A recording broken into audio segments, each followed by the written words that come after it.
pyramide des besoins. Je voulais faire un petit point là-dessus, je trouvais que c'était important justement d'apporter cette pyramide pour comprendre un petit peu comment on évolue en tant qu'être humain.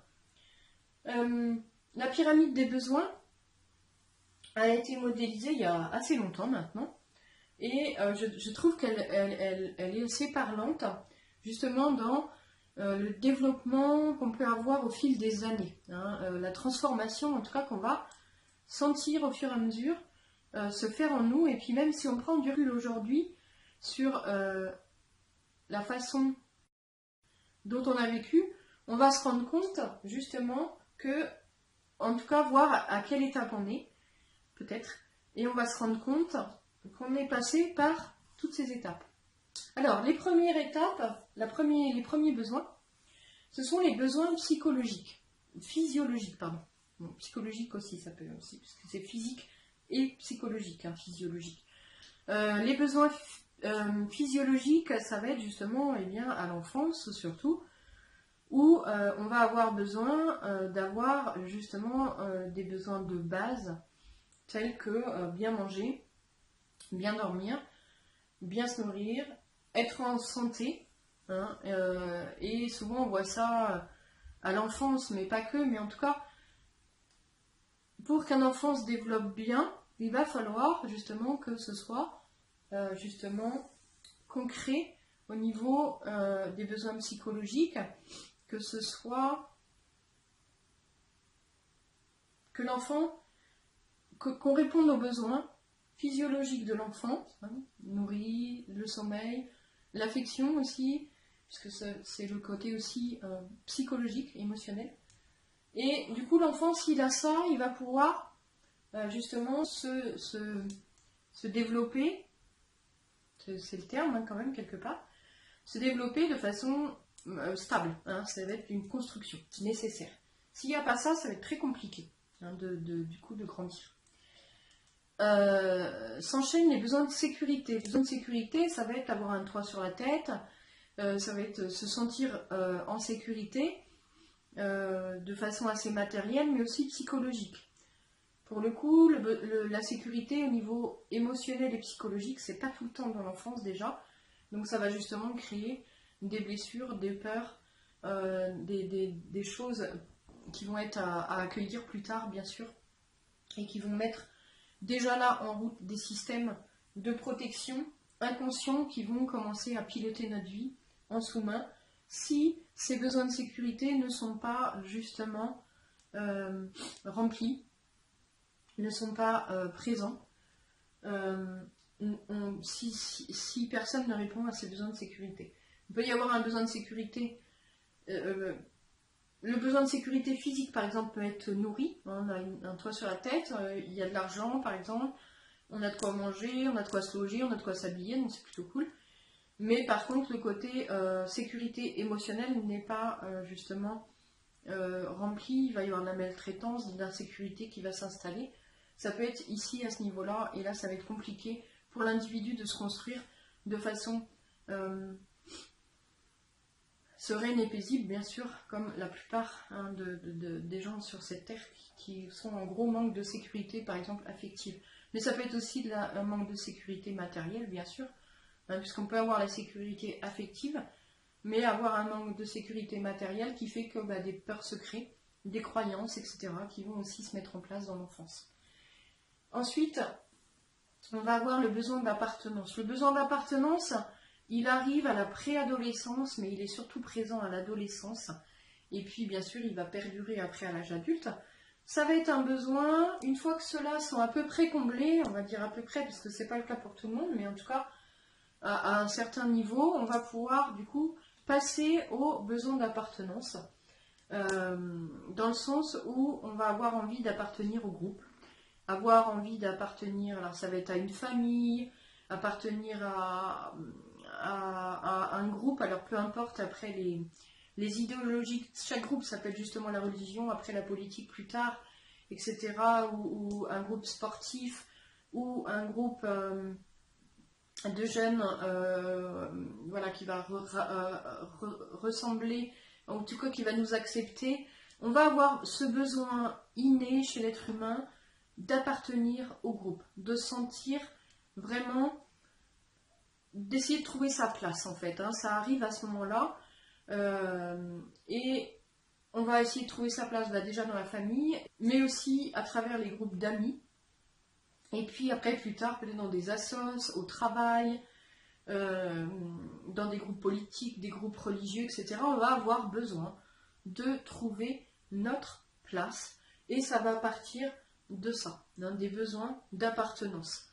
Le besoin d'appartenance va aussi mettre en place, il va y avoir des stratégies de protection qui vont se mettre en place, des stratégies aussi pour justement s'adapter, qui vont être assez énormes aussi à l'adolescence, qui vont se rejouer par rapport à ce qui était vécu dans l'enfance, qui vont revenir ici et qui vont du coup s'implanter encore plus. C'est-à-dire qu'on va vraiment s'adapter de plus en plus justement pour appartenir au groupe. Donc on est capable de complètement s'oublier, se transformer, s'ignorer, ignorer nos besoins, ignorer qui on est, se façonner complètement à l'image de ce qu'on attend de nous.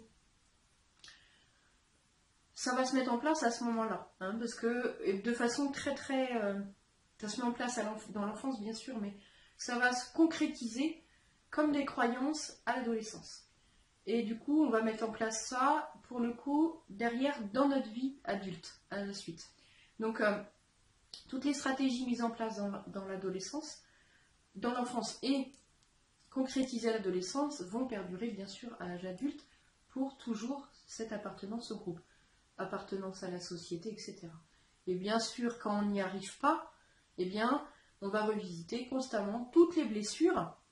Je vous rappelle les blessures, allez voir la vidéo sur les blessures qui reprend donc les 5 blessures de rejet, d'humiliation, d'abandon, d'injustice et la trahison. Donc selon ce qui s'est mis en place dans l'enfance, au moment des besoins d'appartenance, eh bien, ça va se révéler aussi et on va revivre systématiquement bien toutes les blessures qui ont été justement vécues dans l'enfance et qui vont finir de s'installer, entre guillemets, c'est vraiment ça, à l'adolescence, et qui vont piloter notre vie complètement après, derrière, à l'âge adulte, qui vont vraiment prendre la direction, qui vont nous piloter clairement à notre insu. Arrive après le besoin d'appartenance, un besoin d'estime. Le besoin d'estime, ça va être, il n'arrive pas forcément tout de suite, et puis selon les personnes, il peut arriver à certains âges et d'autres beaucoup plus tard, enfin voilà, très jeune ou très tard, peu importe. Besoin d'estime, ça va être justement de s'aimer soi-même.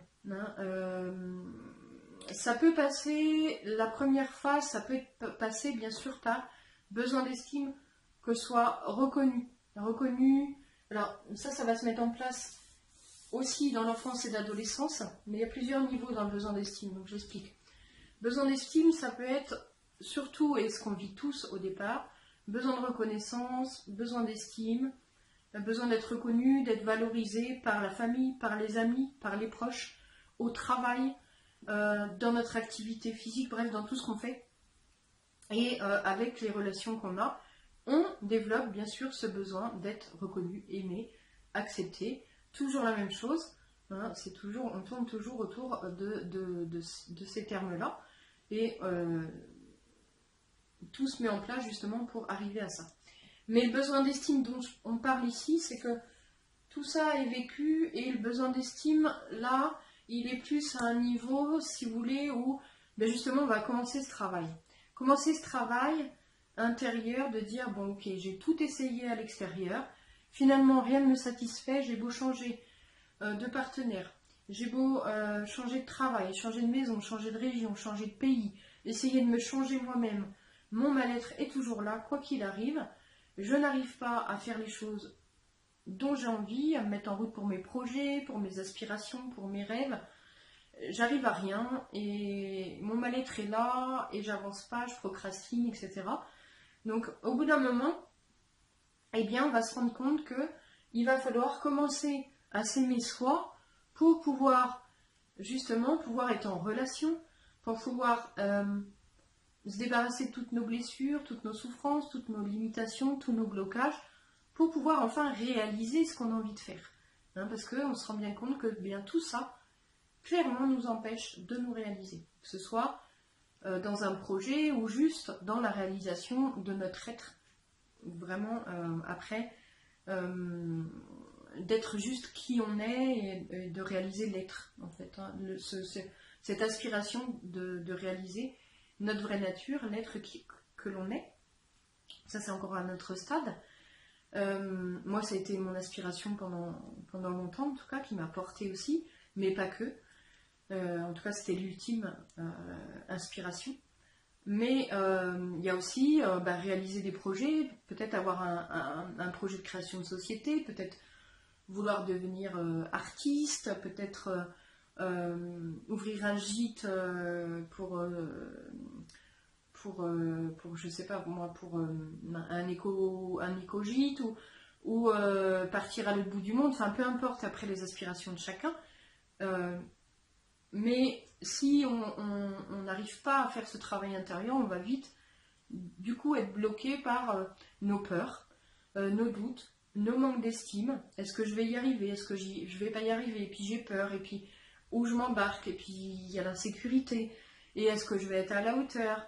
Et enfin voilà, quand on sort de notre zone de confort pour créer un projet ou pour réaliser quelque chose, tout ça remonte. Hein. Tout ce qui a été accumulé pendant toutes ces années va se représenter pour justement qu'on puisse le voir, hein, clairement, et l'accueillir. Si on n'a pas conscience de ça, eh bien malheureusement ça va vraiment freiner nos projets. On peut finir par y arriver, mais du coup beaucoup moins vite. Hein, donc du coup, ça va se développer sur certaines années, et du coup on a le temps, bien sûr, de complètement perdre le fil, et surtout la motivation et l'énergie. Hein, du coup ça va être très très long. Donc le besoin d'estime, là, justement, c'est à ce moment-là où on commence à comprendre que, eh bien, il faut s'aimer soi-même, s'apporter peut-être soi-même, et c'est ce que je propose dans le travail d'accueil, s'apporter soi-même la reconnaissance qu'on cherche à l'extérieur, s'apporter soi-même le fait de s'accepter, de s'aimer, de s'accepter tel que l'on est, de voir nos valeurs, de voir aussi nos limitations et d'apprendre à les aimer parce qu'elles sont là pour quelque chose, de voir en face nos blocages, etc. Bref, de se prendre en charge complètement, de devenir responsable et autonome de tout ce qui se trame à l'intérieur de nous. Et Dieu sait qu'il y en a, puisque ce sont, pour la plupart, que des choses inconscientes. Donc c'est à force de ce travail qu'on va pouvoir déblayer un petit peu ce terrain et voir justement tout ce qui bloque à ce besoin d'estime, déjà. Tout ce qui bloque à ce besoin d'estime, justement, c'est la souffrance, les blessures, c'est le non-amour de nous-mêmes, c'est la mésestime de nous-mêmes, on va vite comprendre que on est notre pire ennemi, que nous ne nous aimons pas sur plein de choses, sur des comportements, des choses que l'on a faites, peut-être des choses que l'on n'a pas faites, des choses que les autres nous font remarquer. Bref, depuis notre tendre enfance, on a justement accumulé des non-amours de nous-mêmes assez astronomiques et sur plein de choses. Ça peut être le corps physique, ça peut être nos comportements, les choses qu'on a faites, les choses qu'on a créées, qu'on a mis en place, qui n'ont pas marché, les échecs, etc. Donc du coup on s'est mis vraiment à détester tout ça, c'est assez inconscient, et on se déteste vraiment à fond, de façon assez astronomique généralement. On déteste en tout cas, je vous invite à justement voir qu'on déteste chez nous surtout ce qui est pas accepté, ce qui est rejeté par les autres, ce qui est moqué, ce qui n'est pas reconnu, ce qui n'est pas aimé. C'est les autres en fait qui viennent nous révéler justement ce qu'on n'aime pas chez nous. Hein. Donc du coup au départ ça va se construire de la part des autres, c'est-à-dire que on va voir que eh bien, petit, certains comportements ne sont pas aimés, donc on va se mettre à pas les aimer à l'intérieur de nous et à essayer de se transformer, moduler, s'adapter. Donc ça c'est l'ego qui se met en place. Et puis, final, on va finir par se rendre compte qu'à l'arrivée à l'âge adulte, eh bien, les autres continuent de nous montrer ce qui en nous n'est pas aimé, mais c'est déjà là, en fait. Hein. C'est juste pour révéler, pour le coup, le travail qu'on a à faire d'introspection et le travail d'accueil qu'on a à faire derrière de tout ce qui en nous n'est pas aimé. Ben, il va falloir justement aller le voir, l'accueillir, parce que ça a le droit d'être aussi, et puis accueillir tout ce qui va avec, toutes les blessures, toutes les stratégies de protection, etc. Je le dis souvent, hein, ce travail, c'est pas un travail miraculeux, je le répète souvent, c'est pas une solution miracle. J'en ai cherché une pendant bien longtemps, dans tous les domaines, quasiment, pendant plus de 20 ans, j'ai cherché la solution miracle. Malheureusement, je me suis rendu compte que ça n'existait pas, après ce n'est que ma vérité que je transmets, et ce n'est que par ce travail intense d'écoute intérieure, d'introspection que j'ai pu justement me libérer de tout ça, en conscientisant et en accueillant eh bien, tout ce qui m'empêchait justement d'avancer, ce qui m'empêchait d'être qui j'étais réellement, de guérir toutes ces blessures, de guérir toutes ces peurs, tous ces doutes, toutes ces croyances, etc. etc., etc. On a tous plein de choses à l'intérieur de nous à voir et à apaiser. Et donc le besoin d'estime, ça va demander justement, à ce moment-là, on va se mettre en route pour... C'est à ce moment-là que se met en route justement cette recherche personnelle. On va passer soit par le développement personnel, soit par le spirituel, soit par d'autres choses, pour guérir justement. Il y a ce besoin, on ressent ce besoin de guérir et d'apaiser tout ce mal-être qu'on sent. Peut-être qu'on ne se sentait pas forcément avant, mais là on commence à se rendre compte que quoi qu'on fasse, eh bien, on n'est pas bien, on n'a pas forcément le moral, ou alors on est heureux, mais très très peu, ou pas très longtemps, on est toujours insatisfait, et puis on ressasse constamment les choses qu'on nous a faites, les blessures qu'on a, les souffrances. Bref, on va se rendre compte, ou alors on n'arrive pas à mettre en place les projets. Bref, il y a toujours quelque chose, ou alors il y a un choc qui va nous réveiller tout ça. Bref, il y a toujours quelque chose selon les personnes qui nous amène à justement avoir envie de guérir et d'apaiser ça. Après, est-ce qu'on passe au stade suivant? Chacun son chemin, chacun fait ce qu'il peut et ce qu'il doit faire, surtout. Donc on passe pas tous par un travail d'introspection comme je le propose ou d'accueil. On n'est pas tous amenés à faire ce travail-là. Chaque chemin est différent et chaque chemin est respectable et honorable tel qu'il est. Certaines personnes n'arriveront jamais à, même ne serait-ce qu'avoir l'idée de faire un travail sur eux. Et c'est très bien comme ça, c'est parfait comme ça. Mais si vous êtes là, généralement, c'est que c'est le cas. Donc guérison et apaisement, donc là pour le coup l'accueil se pose vraiment en outil, c'est pas un outil puisque c'est une écoute intérieure, vous l'avez bien compris, donc c'est même pas un processus, c'est même pas une formation, c'est on se met à l'écoute de soi-même, donc c'est vraiment quelque chose de très personnel, très introspection, très, très à l'écoute de soi, et donc ça, c'est en cela que je vous apprends et que je vous accompagne justement à le mettre en place de façon très précise à l'intérieur de vous pour vous écouter vous, on est bien d'accord.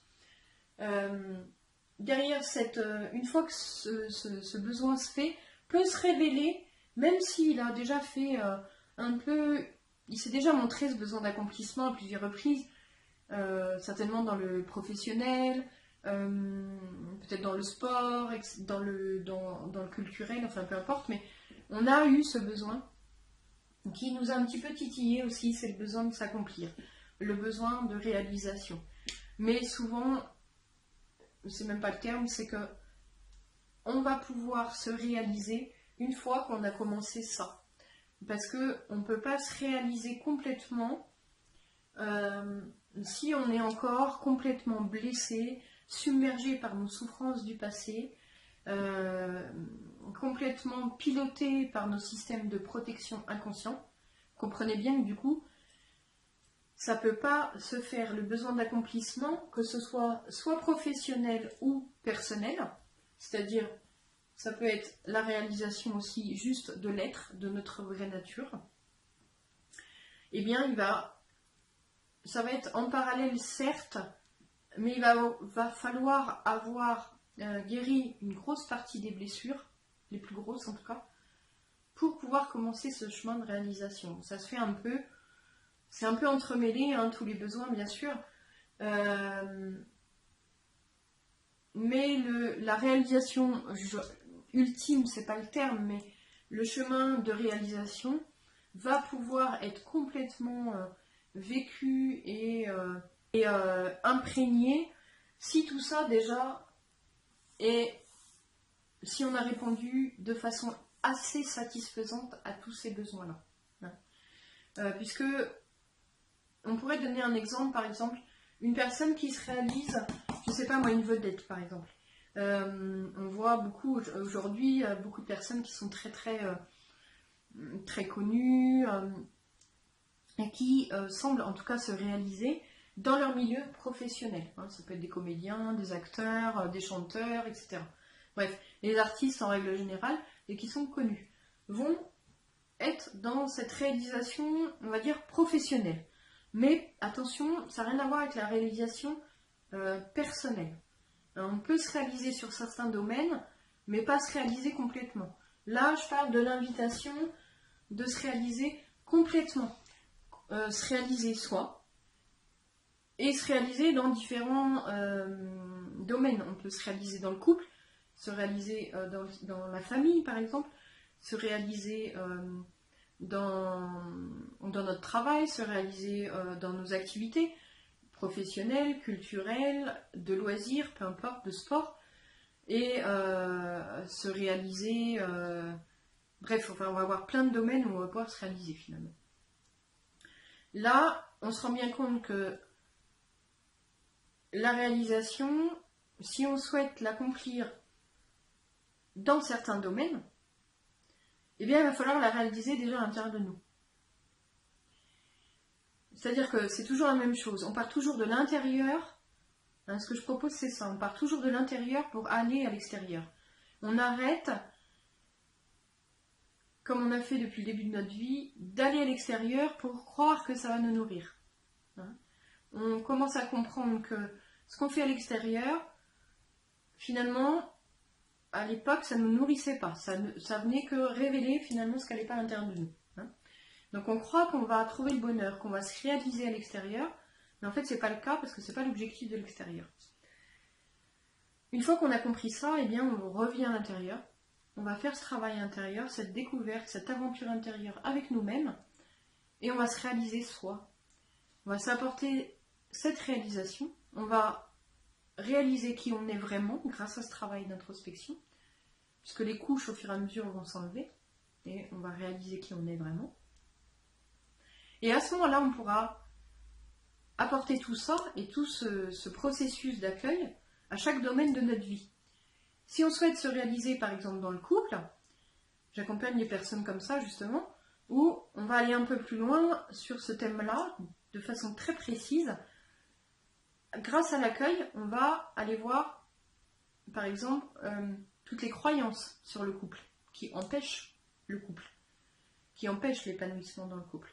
On va aller voir toutes les limitations, toutes les peurs, peut-être toutes les colères, toutes les blessures dans le couple, qui empêchent la réalisation dans le couple. Et on va voir comment justement on peut travailler l'accueil dans le couple pour pouvoir être épanoui enfin dans le couple et se réaliser pour qui on est, à côté de l'autre, mais aussi s'épanouir dans le couple et dans la relation de couple.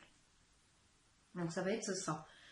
Dans le milieu professionnel, par exemple, j'accompagne des personnes à réaliser donc leur projet professionnel une fois qu'elles sont passées par l'accueil d'une grosse partie des souffrances.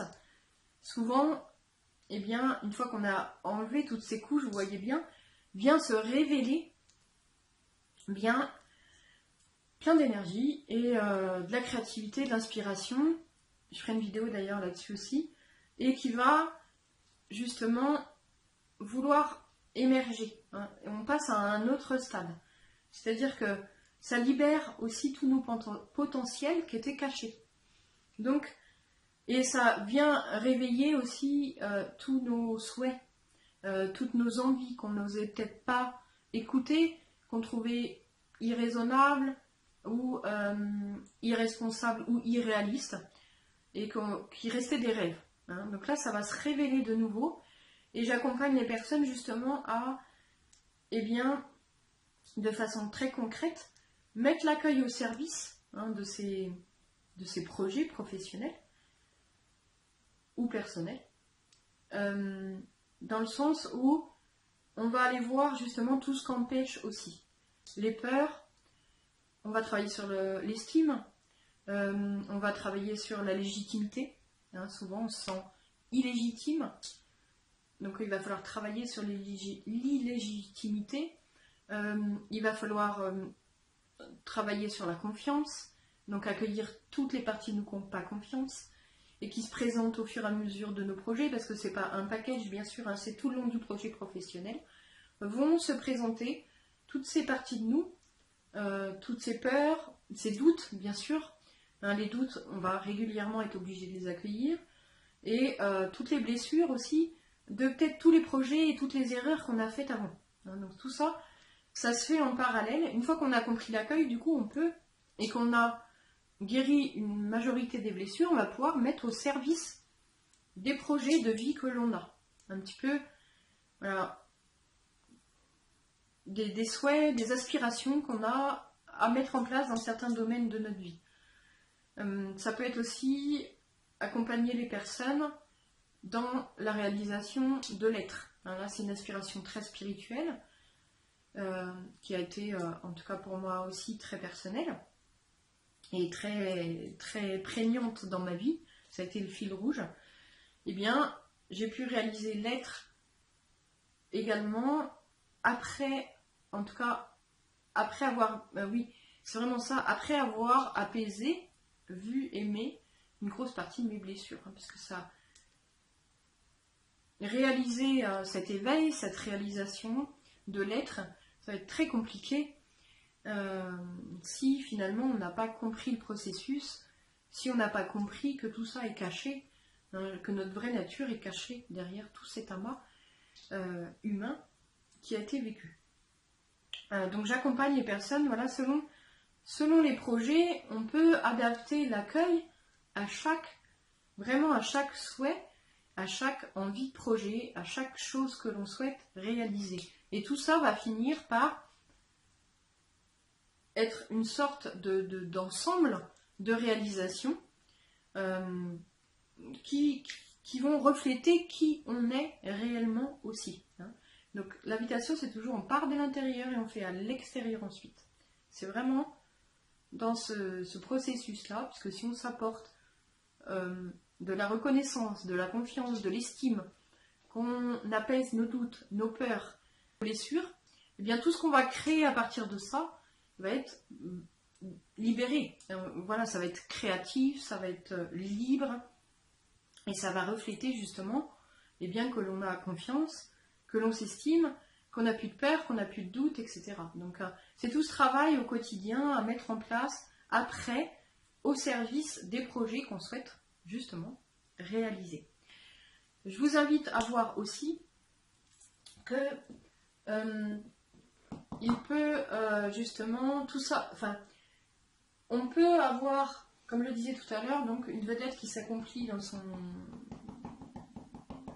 son projet professionnel, sa carrière professionnelle, et n'avoir aucune estime d'elle. Ça crée justement souvent des situations dramatiques, de prise d'alcool, de drogue, voire d'événements plus dramatiques encore. Parce que on a beau s'accomplir ici, eh bien on a oublié l'étape d'estime de soi. C'est-à-dire que on essaye d'avoir l'estime de soi grâce à la réalisation. Ok ?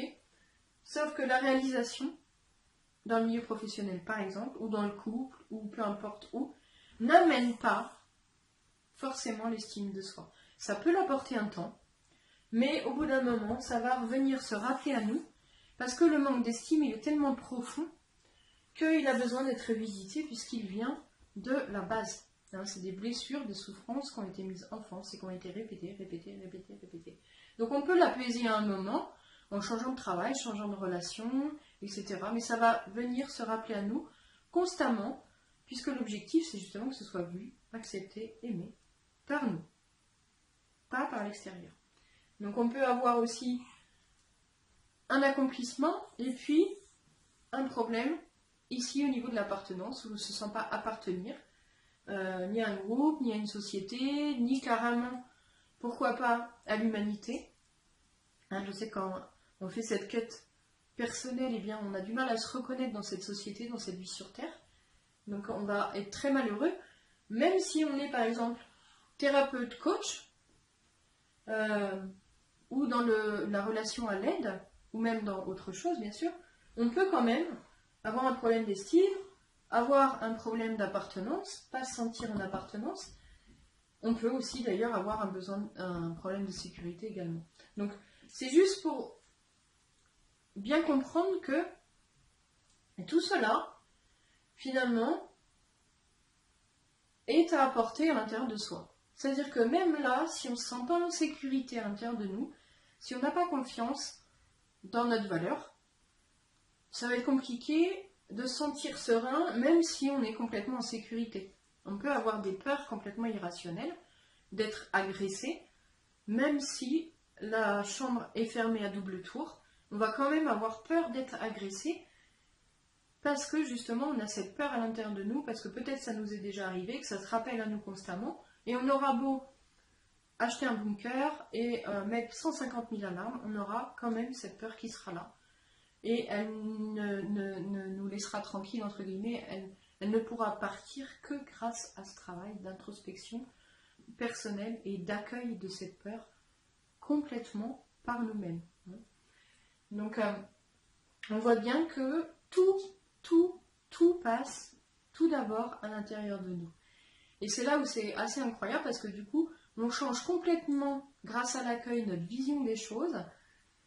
Et dès qu'on met quelque chose en place, eh bien, on va voir tout ce qui va se révéler à nous, tout ce qui va empêcher cette réalisation, et on va travailler en parallèle, justement grâce à l'accueil, et on va avancer sur ce chemin de réalisation. Je fais une petite vidéo juste après, justement, sur ça, sur les différents cycles et comment aussi accueillir tout ça. Je vous remercie de cette écoute. N'hésitez pas si vous avez des questions, des commentaires. N'hésitez pas non plus à mettre un petit pouce bleu, ça fait toujours plaisir. Et puis à vous abonner si ce n'est toujours pas le cas. Pensez à la petite cloche de notification qui vous indique quand vous abonnez, au moment qui vous indique quand une vidéo sort. Donc ça vous évite de revenir sur la chaîne constamment. Dès qu'il y a une petite vidéo qui sort, eh bien, ça vous l'indique par mail du coup directement. Ça vous envoie un petit message ou sur le téléphone. Donc, je vous remercie de votre écoute et puis je vous dis à bientôt pour une prochaine vidéo. Merci.